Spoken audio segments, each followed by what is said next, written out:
प्रिया Priya ji Bahujan Samaj party या बहन जी कभी भी देश हित में लिए गए फैसलों का कभी विरोध नहीं किया उन्होंने, ये इतिहास रहा है। और मैं ये देख रहा हूं कि जैसा कि तमाम लोग अपने अपने सुझाव दे रहे हैं और उसमें तमाम नकारात्मक बातें कर रहे हैं, मैं उन्हीं से अपने आप को संबद्ध करता हूं। और एक चीज है कि प्रावधान उपचुनाव का, तमाम ऐसी व्यवस्था है, किसी को बहुमत नहीं मिला, किसी दल को पूर्ण बहुमत नहीं मिला, तब क्या करेंगे? गवर्नर रूल लगा देंगे, उससे केंद्र सरकार के माध्यम से वहां पे शासन करेंगे। तमाम ऐसी व्यवस्था है जिनका विरोध होगा, जिस पे विस्तार से चर्चा होनी चाहिए सर, क्योंकि मुझे ब्रेक के लिए रुकना है। और एक और मेहमान हमारे साथ है संविधान विशेषज्ञ विश्वात्मा जी, उनका कमेंट भी मैं यहाँ लेना चाहूंगी ब्रेक पर जाने से पहले। असदुद्दीन ओवैसी ने इसे गैर संवैधानिक बताया। मैं चाहूंगी संविधान हमारा क्या कहता है, अनुच्छेद उसका क्या है सर, उसको समझाइए कि उसमें भी क्या संशोधन की जरूरत पड़ेगी, किस तरीके से, क्योंकि बहुमत बहुत जरूरी है। बिना बहुमत के साथ लाए आप लोगों के जिस चर्चा की हम बात कर रहे हैं, आप ये चीज थोप नहीं सकते जब तक सबकी सहमति नहीं होगी। संविधान क्या कहता है?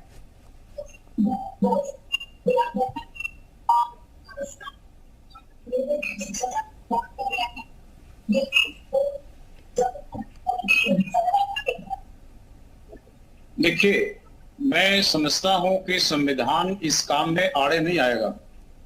भारत का संविधान आर्टिकल 327 सेंट्रल पार्लियामेंट को यह अधिकार देता है कि वह निष्पक्ष चुनाव कराने के लिए कोई भी कानून बना सकता है। जनप्रतिनिधित्व अधिनियम इसी अधिकार के तहत 327 के तहत बना है।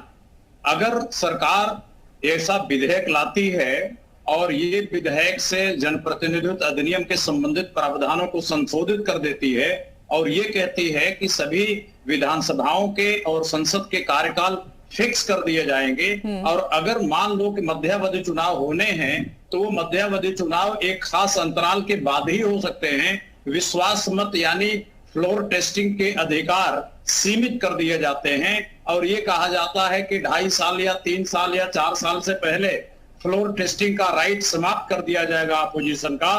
तो इस मामले में ये विशुद्ध कानूनी मामला है, इसका संविधान से लेना देना नहीं है। संविधान इसमें कोई अड़चन नहीं बनता है। अब ये अलग सवाल है कि इस पर राजनीतिक सहमति कितनी बनेगी और इसके जो पॉलिटिकल इम्प्लीकेशंस हैं, पॉलिटिकल लाभ अगर सत्ताधारी दल को ऐसा लगता है कि मिलेगा तो यही लाभ कल विपक्ष को भी मिल सकता है। ठीक है, यानी कि कुल मिला के सर मुझे एक ब्रेक के लिए रुकना होगा। असदुद्दीन ओवैसी ने कहा था संविधान को सामने लाते हुए कि ये गैर संवैधानिक है, ये यहीं पे खारिज हो जाता है। ऐसा नहीं है, संविधान इसके आड़े नहीं आएगा। हाँ, आपको पॉलिटिकल जितने भी लीडर्स हैं, जो दल हैं, उनसे चर्चा जरूर करानी होगी। क्या नफा क्या नुकसान को लेकर के हम बात कर रहे हैं, और सभी जितने भी इस वक्त हमारे साथ अलग अलग पार्टियों के लीडर्स बैठे हुए हैं, उनका यही कहना है कि बीजेपी एकदम से चीज सामने लेकर के आती है और थोप देती है, चर्चा नहीं कराती है। सर, इस पर आप क्या कहेंगे? क्योंकि इतना बड़ा डिसीजन अगर आप लेने जा रहे हैं तो हर किसी से चर्चा इस पर होनी चाहिए। पॉलिटिकल पार्टियां यही चाहती है, बीएसपी भी ये चाहती है कि देश हित में जो भी होगा हम साथ खड़े हैं, फैसले में हम कभी भी उसके विरोध में नहीं आएंगे, लेकिन चर्चा ही आप लोग नहीं कराते हैं। देखिए, मुझे लगता है कि ये सत्य से दूर इनका तथ्य है। मैं आपको बता दूं कि इस विषय पर all party meeting Narendra Modi ji की अध्यक्षता में हो चुकी है। वो मीटिंग संसद के जो लाइब्रेरी है उसमें हुई थी, और देश के केवल 2 राजनीतिक दलों ने उसका स्पष्ट विरोध किया था। उसमें एक तो ओवैसी साहब थे, दूसरे का नाम मैं इसमें भूल रहा हूं। और सारे दलों ने लगभग अपने आधार पर असहमति नहीं व्यक्त की थी इस ऑल पार्टी मीटिंग में।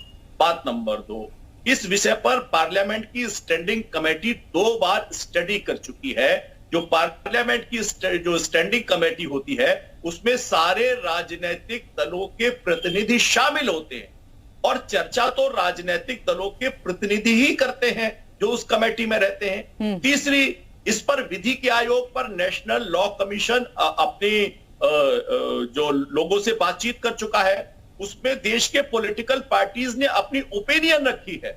उस ओपिनियन के बेस पे नेशनल लॉ कमेटी ने अपनी रिकमेंडेशन दी। उन्होंने बताया कि संविधान के 4 या 5 ऐसे अनुच्छेद हैं जिसमें संशोधन करने की आवश्यकता होगी। तो रिकमेंडेशंस के साथ साथ इसे करने के लिए क्या क्या उपाय होंगे, इसके लिए भी नेशनल लॉ कमीशन अपनी रिपोर्ट दे चुका है। यानी कि विधि के स्तर पर, पार्लियामेंट के स्तर पर, राजनीतिक दलों के स्तर पर, यही नहीं, स्वयं प्रधानमंत्री जी ने संसद के अंदर भी इस विषय पर अपनी राय रखी है और देश के लाल किले के प्राचीर से भी अपनी बात रखी है। एक और चीज, तो हिलाल नकवी भी हमारे साथ हैं, कांग्रेस के प्रवक्ता। उन्होंने कहा है कि बीजेपी हर चुनाव को इतना बड़ा बना देती है और वन नेशन वन इलेक्शन की हम बात कर रहे हैं तो राज्य के जो मुद्दे हैं, जो क्षेत्रीय मुद्दे उस चुनाव में हावी होते हैं, वो खत्म हो जाएंगे। नहीं, देखिए ये गलत तथ्य है। आप देखिए, याद कीजिए, पिछली बार लोकसभा के चुनाव के साथ साथ उड़ीसा का भी चुनाव हुआ था। उड़ीसा के राज्य के चुनाव में वहां पर जो बीजू जनता दल है उसकी सरकार स्टेट में पूर्ण बहुमत के साथ बनी थी। हाँ, ये बात अलग है कि लोकसभा के चुनाव में वहां की जनता ने भारतीय जनता पार्टी को अधिक सीटें जिताई थी।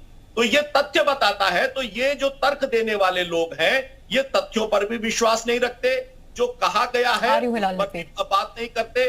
और पार्टियों के बीच में इस पर संवाद हुआ है, नेशनल लॉ कमीशन ने विचार किया है, रिकमेंडेशन है, और स्वयं पार्लियामेंट की स्टैंडिंग कमेटी जो विषयों पर विचार करती है वो भी दो बार अलग अलग समय पर इस पर विचार कर चुकी है। तो मुझे लगता है कि संवाद पूरा हो चुका है और भी कोई अगर विपक्ष की राय होगी तो निश्चित रूप से स्वीकार। हिलाल नकवी, बात रखिए अपनी। जी देखिए, पहली बात ये कि संजय जी ने जो ये कहा है कि ऑल पार्टी मीटिंग को मोदी जी ने स्वयं ने अटेंड किया था, मोदी जी ने आज तक किसी भी ऑल पार्टी मीटिंग को अटेंड ही नहीं किया है, ये तथ्यात्मक रूप से सही नहीं है, जिसको कि चेक किया जा सकता है। ये कोई हवा की बात नहीं है, ये बिल्कुल गलत बयानी कर रही है भारतीय जनता पार्टी, पहली बात। दूसरी बात जो ये कही जा रही है कि राज्यसभा पे प्रभाव नहीं पड़ेगा, पड़ेगा, राज्यसभा पे भी प्रभाव पड़ेगा और विधान परिषद पे भी प्रभाव पड़ेगा। आज अगर कोई इलेक्शन होता है किसी भी राज्य में और वहां पर कोई भी अपनी बहुमत नहीं सिद्ध कर पाता है तो अगला इलेक्शन 2.5 साल बाद होगा। इस बीच में जो राज्यसभा और विधान परिषद की सीटें खाली होंगी उसका इलेक्शन कौन करेगा, कैसे होगा उनका इलेक्शन? तो इसलिए ये कहना कि इसका राज्यसभा और विधान परिषद पर असर नहीं पड़ेगा, ये भी तथ्यात्मक रूप से गलत है। दूसरी बात, तीसरी बात ये है कि जो आर्टिकल्स हैं जिनका संशोधन होना है वो आर्टिकल्स का संशोधन सिर्फ लोकसभा और राज्यसभा से नहीं हो सकता है। इसमें क्योंकि बेसिक इंफ्रास्ट्रक्चर जो है उसके अंदर हम परिवर्तन कर रहे हैं तो हमको आधे राज्यों का रेक्टिफिकेशन चाहिए, यानी कि आधे राज्य जो हैं वो पक्ष में अगर वोट करेंगे तभी ये संभव हो पाएगा। तो इसलिए 5 दिन या 6 दिन का सेशन बुला करके इसमें जो है वो वन नेशन और वन इलेक्शन की जो बात की जा रही है वो संभव नहीं है। इसके अलावा इस सेशन में सिर्फ देखिए वन नेशन वन इलेक्शन को लेकर के तो हम बात कर रहे हैं कि हो सकता है, क्योंकि पीएम भी इस बात का जिक्र कर चुके हैं, बार बार इस और इंडिकेशन मिल चुका है, ऑपोजिशन के लीडर्स की तरफ से भी ये कहा गया बहुत हद तक संभव। यूसीसी को लेकर के भी बिल यहां पे लाया जा सकता है, उस पर भी विचार विमर्श किया जा रहा है बहुत टाइम से। इसके अलावा पूजा स्थल अधिनियम विधेयक है वो भी ला सकती है सरकार। इसके अलावा भी महिला आरक्षण का मुद्दा है। इन सारे मुद्दों पे भी चर्चा हो सकती है या इस बिल को लाया जा सकता है, इस विशेष सत्र में हो सकता है लोकसभा ही भंग कर दिया जाए फिर। जी देखिए, ये हम कहने जा रहे थे कि इसके अंदर जो अभी तक की आ रही है खबरें, अभी क्या आएंगे बिल इसके बारे में तो लोकसभा के और राज्यसभा के जो अध्यक्ष हैं उनको भी नहीं मालूम है क्या बिल आने वाला है। एक बात स्पष्ट है कि 5 दिन में कहा है 5 मुद्दों के ऊपर डिस्कशन होगा, तो निश्चित रूप से वन नेशन वन इलेक्शन जो है वो एक दिन में डिस्कस करके उसको आगे बढ़ा दिया जाए, इसकी संभावनाएं कम है। हालांकि भारतीय जनता पार्टी कुछ भी कर सकती है। ये एक स्पष्ट रूप से ध्यान भटकाने की प्रक्रिया है। जो अदानी के ऊपर नया खुलासा आया है जिसको लेकर के सारी दुनिया में हड़कंप मचा हुआ है, जिस तरह से इंडिया जो है वो तेजी से मजबूत होती चली जा रही है, जिस तरह से भारतीय जनता पार्टी के अंदर एक डर बैठ गया है कि वो आने वाला इलेक्शन नहीं जीत पाएंगे, तो ये सिर्फ ध्यान भटकाने के लिए कही जाने वाली बातें हैं। इस तरह का सत्र बुलाना, इतनी इमरजेंसी में बुलाना, ऐसा कोई बिल पेंडिंग नहीं है जो इतनी इमरजेंसी में बुलाया जाए। अगर लोकसभा को भंग करना है उसके लिए भी ये कोई जरूरी नहीं है कि पूजा स्थल अधिनियम विधेयक हो सकता है इस बिल को पास कराने के लिए हो। किस बिल के बारे में कह रही हैं आप? पूजा स्थल अधिनियम विधेयक। अब देखिए बिल आएगा, क्या बिल आता है, किस तरह से वो पास कराते हैं, उसके बिल का क्या मसौदा होता है, उसको पढ़ा जाएगा, उसी के बाद कुछ कहा जा सकता है। उससे पहले कुछ भी कहना जल्दबाजी है। लेकिन आपका जो शक है वो बिल्कुल हो सकता है, क्योंकि ध्रुवीकरण की राजनीति में बिल्कुल ये संभव है कि भारतीय जनता पार्टी इस तरह का कोई बिल ले आए। सर 30 सेकंड में अपनी बात कंप्लीट कीजिए, उसके बाद मैं बाकी मेहमानों का रुख करूंगी।